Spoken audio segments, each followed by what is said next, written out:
우리는 과학적으로 매우 발달한 시대를 살고 있죠.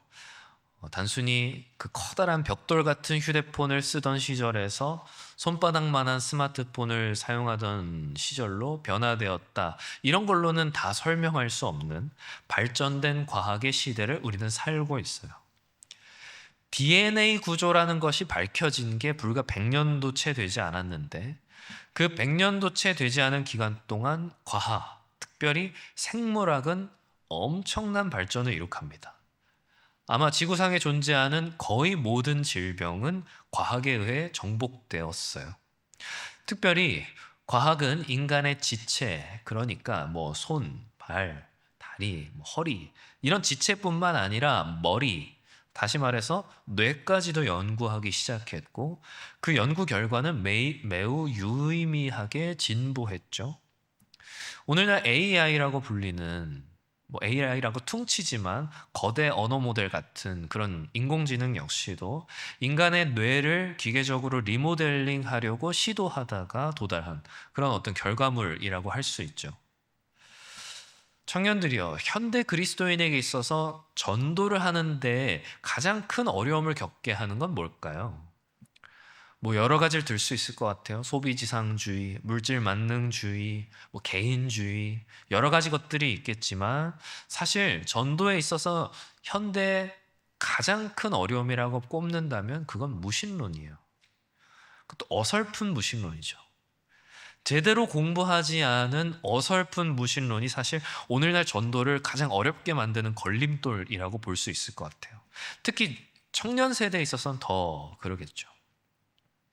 그리고 그 어설픈 무신론에는 과학에 대한 맹목적인 따름, 과학에 대한 맹종이 거기 있어요. 과학은 절대적이다라는 거죠.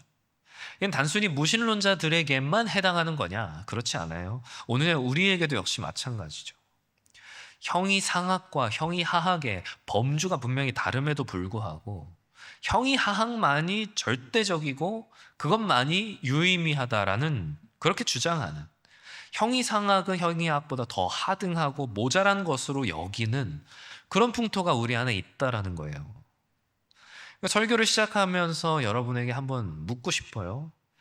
생각이라고 하는 건 영혼이 하는 일인가요? 아니면 우리 뇌가 하는 일인가요?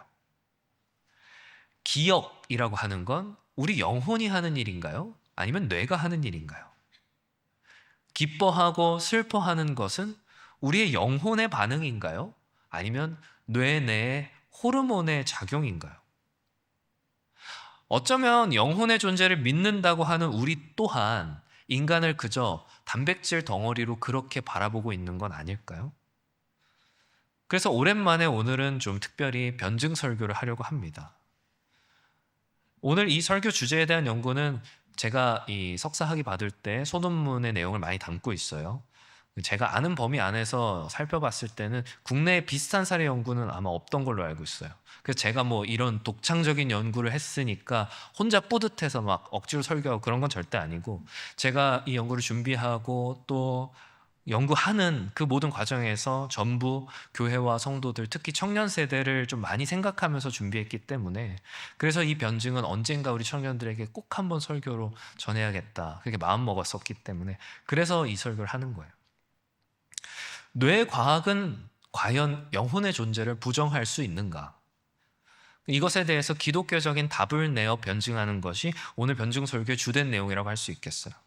여러분이 앞으로 살면서 만나게 될 수많은 사람들, 어떤 사람들, 영혼이 없다 하는 이들에게 여러분이 오늘 변증의 내용만큼 답할 수 있다면 절반을 하는 거라는 생각이 들어요. 나머지 절반은 복음 제시가 꼭 필요하다 하더라도. 1980년 PET, 그 포지트론 하여튼 이런 게 있어요. 네. 소위 포지트론 CT라고 하는 것이 이제 발명이 되면서 뇌 내의 어떤 활동을 뇌 구조에 손상 없이 관찰할 수 있게 됐어요. 뇌 내 소형 분자의 활동들을 육안으로 관찰할 수 있게 된 거죠. 그리고 이걸 통해서 인간의 마음이라는 것이 심리학과 철학 그리고 종교의 영역을 넘어서서 분자 생물학에서도 연구할 수 있는 거구나 이렇게 도달하게 됐죠. 우리 사실 포지트론 이런 거 큰 관심이 없고 이런 거 잘 몰라도 분자생물학이요? 그런 거 잘 몰라도 먹고 사는데 별 지장이 없는데요. 그래서 이런 게 별로 중요하지 않게 여겨질 수 있어요. 알아요. 그런데 생각해보면 이거 엄청난 일인 거예요. 우리는 일반적으로 보편적으로 인간의 마음이라고 하는 것이 눈에는 보이지 않아도 그게 실체로서 존재한다고 그렇게 믿어왔었는데, 인류는 그렇게 믿어왔었는데, 그렇게 마음이라고 하는 것이 형이상학적 실체였던 것에서 이제는 그거는 그저 단지 뇌의 활동이야 라고 하는 철저하게 유물론적인 결론이 가능하게 됐다라는 거죠. 인간이 다른 동물들과 구별되는 차이점이 뭐예요? 역사적으로 우리는 그걸 영혼의 존재라고 말해왔단 말이에요. 더 쉽게 표현하자면 지성적, 감정적, 의지적 활동의 주체인 영혼이 인간과 동물이 구별되는 가장 큰 차이점이다. 우리는 이렇게 봐왔었단 말이에요. 그런데 뇌과학이 발달하면서 이런 지정의의 활동은 영혼의 존재 때문이 아니라 다른 동물들에 비해서 기형적으로 발달한 인간의 대뇌의 크기 때문이다 라고 하는 주장이 나오게 된 거예요. 어떻게 이런 주장이 나오게 되었을까? 그 근거에는 당연히 뭐가 있겠어요? 당연히 진화론이 있는 거죠. 진화 과정에서 유독 인간은 기형적으로 대뇌가 크게 발달하게 되었고, 그래서 인간은 다른 동물들과 달리 지정의의 활동이 가능하다라는 거예요. 그런데 여러분, 이게 참 오류라고밖에 볼 수 없는 것이, 이런 주장을 펼치려면 뭐가 먼저 참여해야 돼요? 진화론이 참여해야 된다라는 전제가 있어야 되잖아요. 근데 진화론은 가설이지 증명된 과학이 아니란 말이죠. 완벽하게 증명되지 않은 과학적 가설을, 그 가설이 아무리 많은 사람들이 지지하고 또 따른다고 하더라도 가설을 토대로 논리를 전개하는 건 그거부터가 사실은 과학적이지가 않은 거예요. 증명된 결과물로부터 논리를 전개해 나가야지 그게 진짜 과학이죠, 사실은. 어쨌든 넘어와서. 그래서 현대 뇌과학은 인간의 마음이라는 것이 영혼이라고 하는 어떤 비물질적인 실체로 인해서 기능하는 것이 아니라, 영혼의 존재는 사실 인간의 허구적 상상력일 뿐이고, 마음은 사실은 영혼 때문이 아닌 비정상으로 진화한 다른 동물에 비해 유독 거대한 뇌의 활동이다 라고 주장하기 시작하는 거예요.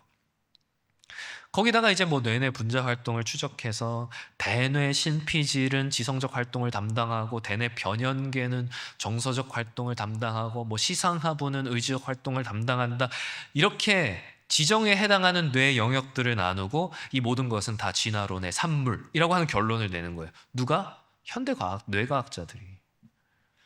근데 이런 말 들으면 우리가 이미 그럴싸하지 않냐는 거예요. 그럴싸하지 않습니까? 우리의 뇌가 지성적인 활동, 감정적인 활동, 의지적인 활동을 한다고 여러분들도 이미 그렇게 생각하지 않으세요? 우리가 상당 부분 이미 동의하고 있진 않냐는 거죠. 최근에 유행하는 말 있죠. 무슨 말? 도파민 중독. 이런 말 여러분 들어봤죠?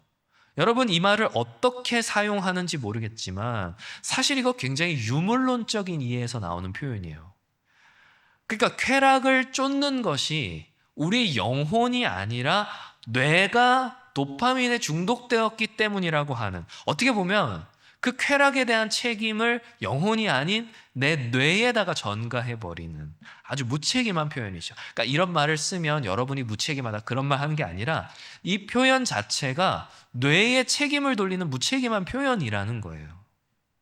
진화론의 기초에서, 그러니까 다시 말해서 진화론으로 먼저 토대 블록을 쌓아놓고 그 위에 논리들을 차례로 쌓아 얹은 다음에 그걸 가리켜서 야, 이 탑을 봐라, 진화론의 증거지 않냐 라고 주장을 하면 이게 얼마나 이상한 사실 과학적 추론과 증명의 과정이에요. 진화론으로 시작을 했는데 당연히 진화론의 결론이 나죠. 가설로 시작을 했는데.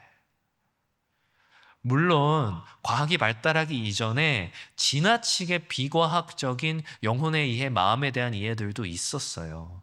정신질환을 걸린 사람을 이것은 달빛을 너무 많이 쬐기 때문이다. 달빛의 영향으로 막 여기는 등 막 그런 비과학적인 미신적인 마음에 대한 이해들도 있었다는 거예요.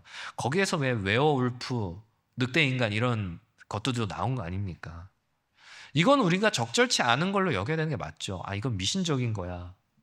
근데 그렇다고 해서 모든 정신적인 인과력을 다 뇌의 유기체 일로 여기는 것이 그게 과연 적절하냐는 말을 던지고 있는 겁니다.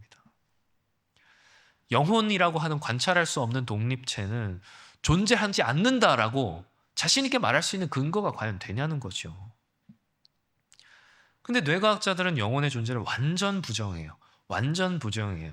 인간은 영혼과 육체로 되어 있다라고 하는 이런 전통적인 이원론적 인간 이해를 부정하고 인간은 그저 육체뿐인 존재라고 영혼을 부정하는 이런 이론론적 인간 이해를 가진다는 거예요.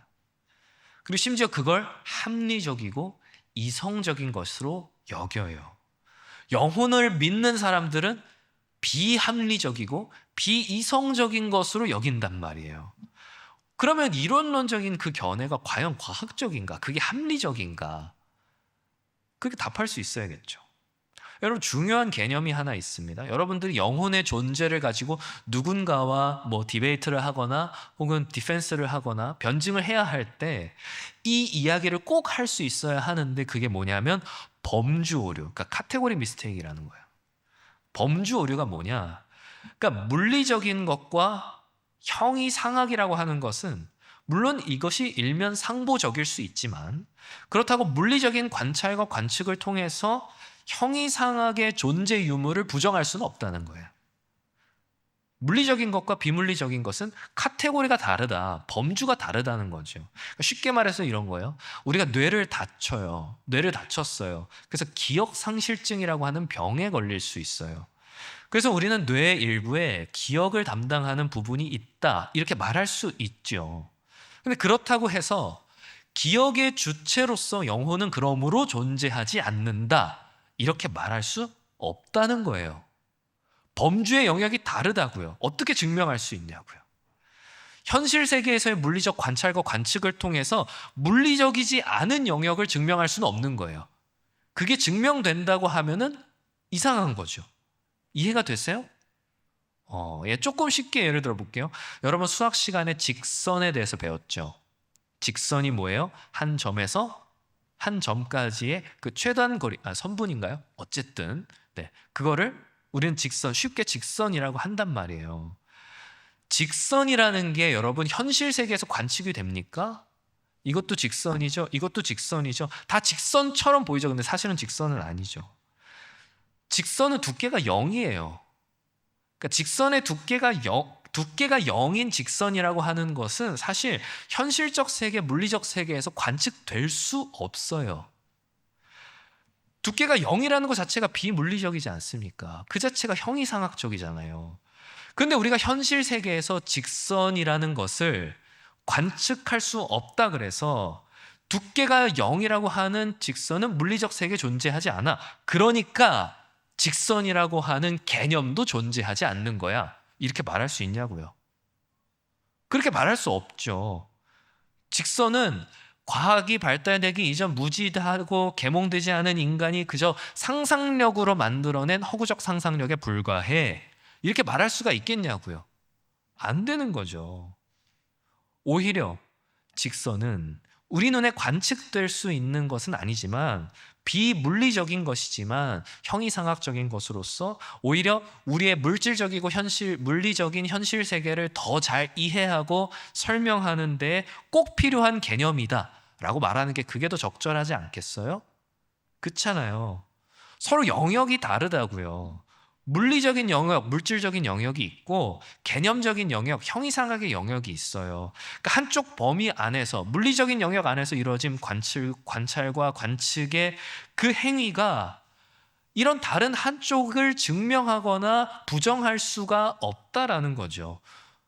물리적 세상에서 직선을 관측할 수 없으니 사실은 직선은 존재하지 않습니다. 허구입니다. 이렇게 말하는 것과 뭐가 다르냐고요. 또 다른 한 측면에서도 반론을 할 수 있어요. 바로 인과관계, 상관관계 차이죠. 여러분 인과관계와 상관관계가 뭐가 다르죠? 무슨 말이냐면 인과관계라는 건 뭐예요? A라고 하는 일과 B라고 하는 일이 인과관계에 있다라고 하면은 어느 한쪽은 원인이 되고 어느 한쪽은 결과가 된다라는 말이잖아요. 근데 상관관계라는 건 뭘 말해요? A라는 일과 B라는 일이 동시에 발생하는 경향이 있다. 이걸 상관관계라고 하죠. 쉽게 말하면 이런 거예요. 아이스크림 판매량 증가와 물놀이 사고의 증가는 인과관계예요, 상관관계예요? 상관관계죠. 여름에 아이스크림이 많이 팔리니까 물놀이 사고가 많이 일어난다. 그러니까 아이스크림을 적게 팔아야 된다. 이렇게 말하면 안 되잖아요. 인과관계가 아니니까. 이건 상관관계죠. 마찬가지로 인간의 어떤 특정 뇌 활동과 의식적 상태 간에 상관관계가 있다는 것이 과학적으로 밝혀질 수 있어요. 근데 그게 반드시 인과관계를 의미한다고 볼 수는 없는 거죠. 우리의 행복감과 도파민이라고 하는 호르몬 사이에 어떤 상관관계가 발견될 수 있어요. 그런데 그렇다고 우리는 이걸 인과관계로 오해하면 안 된다는 거예요. 이게 많이들 빠지는 오해예요. 상관관계는 관측이 돼요. 근데 그게 인과관계라는 건 관측되지 않아요. 그 증명의 영역이 아니에요. 오해하지 마셔야 됩니다. 엄밀히 따지자면 뇌과학 분야에서 도파민이 행복감과 상관관계가 있다. 이거는 확인이 돼요. 그런데 인과관계가 있다? 아니요. 인과관계로 증명된 건 하나도 없습니다. 일부 상관관계 관측된 건 있죠.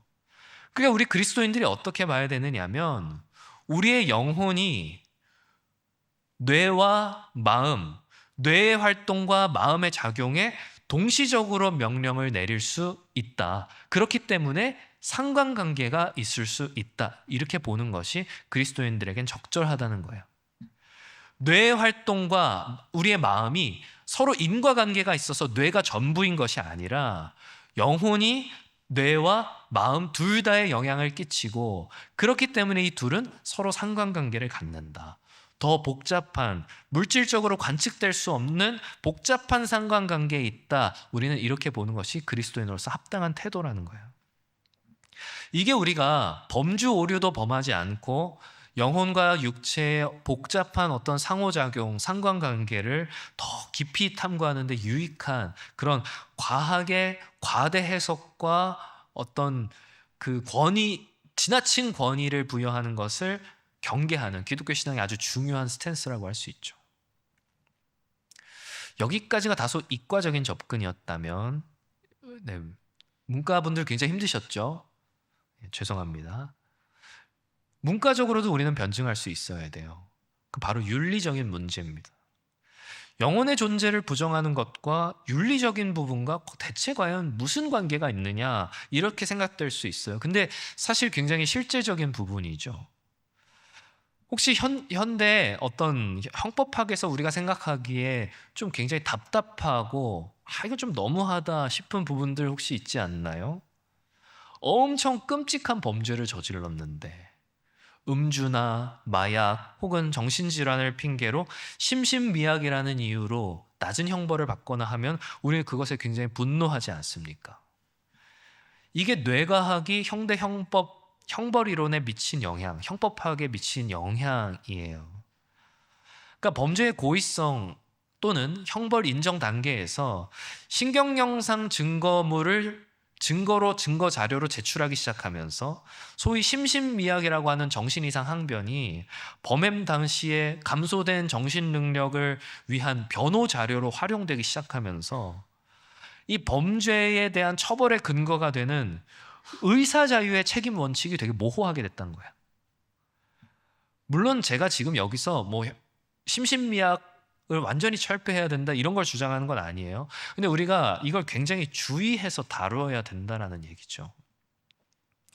왜냐하면 범죄라고 하는 건 자유를 전제로 합니다. 그러니까 자유로운 의사결정의 주체가 존재해야 범죄도 존재해요. 그러니까 우리는 자동차 사고가 났을 때 그 책임을 운전자에게 묻지 차에다가 묻지 않는단 말이죠. 자유로운 의사결정의 주체가 있어야 범죄도 형성이 되고 형벌도 형성이 돼요. 그런데 이렇게 이러한 뇌가 결과주의가 심화되면 이성적 판단의 주체가 인격체가 아니라 뇌 전기 신호로 그런 어떤 책임이 전가될 수 있단 말이에요. 인간은 그저 그 뇌 전기 신호의 작용을 실행으로 옮기는 일종의 대리인이 되어버릴 뿐 의사결정 행위에 적극적인 주체가 안 된다는 거죠. 뇌가 책임져야 되는 거죠. 심신미약은 사실 거기에 있습니다. 우리 영혼이 아닌 뇌가 우리의 의사결정의 주체가 되면 뇌의 명령을 우리가 거부할 수 있는 것이 아니라고 한다면 형벌을 받아야 되는 주체는 사람이 아닌 뇌겠죠. 뇌. 그러니까 결과주의 입장에서는 그래서 사실 범죄자의 행위라는 것이 자유로운 의지를 통한 의사결정의 행위에서 상황에서 선악간의 분별을 통한 자율적 행위가 아니라 그저 단지 유전자의 영향 혹은 환경의 영향 등이 우리 대뇌에 저장되고 기억되고 새겨진 그 결과값에 불과하다. 이렇게 보고는 거예요. 범죄 행위자의 행위가 자신도 어쩔 수 없는 자유롭지 않은 어떤 통제된 상황으로 인해서 특정 행위를 행할 수밖에 없다라는 결론까지도 도달하게 됩니다. 형대 형법학에 있어서 이 결과주의를 강력하게 주장하시는 분들은 여기까지도 나가요. 살인자는 살인할 수밖에 없다. 이런 얘기 많이 듣죠. 기독교 집안에 태어났으니 그냥 기독교를 믿게 되었을 뿐이야. 이렇게 얘기하는. 살인자는 살인할 수밖에 없다라는 말과 크게 다르지 않은 거죠. 윤리와 도덕이라고 하는 건 사실은 인격체를 전제로 해요. 인간 의지의 자율성을 전제로 한단 말이에요.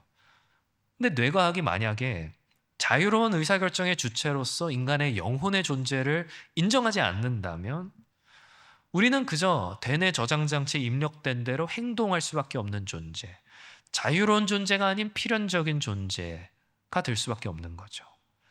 기독교 신앙이 인간을 가리켜서 우리는 죄인이기 때문에 죄를 짓습니다 라고 말할 때 사람들은 막 분노하지만 사실은 그것보다 훨씬 더 심각한 절대주의의 시각이 오늘날 과학계에 만연하다는 거예요.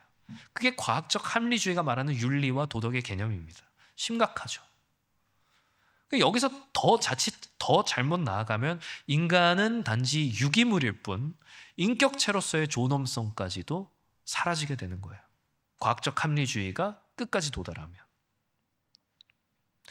이처럼 우리는 영혼이 없다 하는 이들에게 그들의 입장이 가지고 있는 어떤 문제점, 오류들, 과학적이지 않은 과학적 접근 이런 것들에 대해서 변증할 수 있는, 디펜스할 수 있는 실력을 갖춰야 됩니다. 그리고 우리가 만약 혹시라도 그들과 비슷한 생각, 비슷한 입장에서 과학 만능주의의 풍토에 휩쓸려 있었다고 한다면 우리의 생각을 다시 조정할 필요도 있죠. 근데 우리 여기서 한 걸음 더 나가야 돼요, 사실. 영혼이 존재한다고 하였을 때 우리의 사회의 유익을 말할 수 있어야 되죠. 그러니까 기독교 신앙 이런 걸 떠나서 인간에게 영혼이 존재할 때만이 이 사회와 우리에게 더 유익하다. 그렇게 주장할 수 있어야 된단 말이에요. 기독교 신앙을 떠나 우리는 영혼의 존재를 인정할 때 인간은 비로소 인격체로서 존중받을 수 있다는 걸 말할 수 있어야 됩니다. 인간이 영혼과 육체로 구성되어 있다고 하는 것은 인간은 그저 어떤 생물학적인 유기체 그것이 아니라 인간 개개인이 각자 독특한 정신적, 정서적, 영적 특성을 가진 존재임을 의미하기 때문인 거죠. 영혼과 육체로 구성된 인간만이 도덕적 판단과 윤리적 행동이 뇌 내의 화학적 반응이 아니라 생물학적 과정에 의한 것이 아니라 영혼이라고 하는 더 깊은 차원에서 이루어졌다고 말할 수 있게 돼요. 영혼의 존재는 우리에게 그래서 더 큰 도덕적 책임감을 부여하죠. 우리의 행동, 우리의 삶, 그것에 더 큰 의미와 가치를 부여하죠. 우리 자신뿐입니까? 아니죠. 타인을 대할 때도 마찬가지예요. 우리의 주변에 있는 타인, 다른 이들이 단순히 유기체가 아니라 그 각자 나름이 각자의 존엄과 가치를 가진 한 인격체로서 존중받아 마땅한 자들임을 뒷받침할 근거가 되는 거죠. 이건 사회를 지탱하는 아주 중요한 토대가 됩니다. 인간에게 영혼이 있다고 하는 것은. 또 영혼의 존재는 인간이 겪는 고통과 기쁨, 이러한 것들이 단순히 어떤 물리적인 호르몬에 의한 작용, 그런 신체적 상태가 아니라, 그렇기 때문에 각자의 기억과 경험과 감정들을 공유하면서 서로를 이해하려고 노력하면서 타인의 내면적 세계와 그 영혼의 상태에 대한 깊은 공감을 불러올 수 있게 하는 거죠. 영혼이 존재한다는 건 다른 사람의 어떤 뇌의 작용을 분석하는 것, 그것이 아니라 그 마음, 그 영혼의 상태에 공감할 수 있게 한다라는 거예요. 이 사회는 과학의 발달이 아닌 공감을 통해서 성장하고, 사회는 합리적 선택이 아닌 윤리와 도덕을 통해서 아름다워지죠. 서로가 서로를 바라볼 때 그저 고등진화를 거친 기형적으로 발달한 대뇌를 가진 포유류, 이렇게 바라보는 것이 아니라 한 영혼을 가진 한 존재로 바라볼 때에 비로소 우리는 공감이라는 걸 할 수 있단 말이에요. 살인하지 말아야 한다. 뇌과학은 여기에 답을 줄 수 없습니다. 사회적으로나 도덕적으로나 너무나도 당연한 얘기잖아요. 살인은 하면 안 되는 거잖아요. 그런데 뇌과학은 왜 꼭 살인하지 말아야 하는가? 여기에 당위성을 부여할 수가 없다고요. 도덕적 책임이라는 걸 찾을 수가 없단 말이죠. 답할 수가 없는 거죠.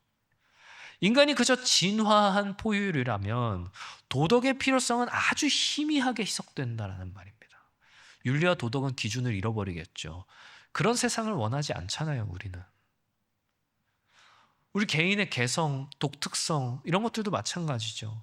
우리는 어떤 개인이 다른 한 개인과 구별되는 것을 생물학적 특성이나 환경적 요소가 아닌 영혼의 존재 때문이라고 보아왔어요. 개성, 창의성, 자율성, 그 근거는 뇌가 아니라 우리의 영혼이라고 전통적으로 보아왔다는 거예요. 예술적 창작물, 화가의 그림, 작가의 글, 연주자의 음악, 단순히 어떤 신경학적인 기능이나 학습된 기술의 결과물이 아니라는 거예요.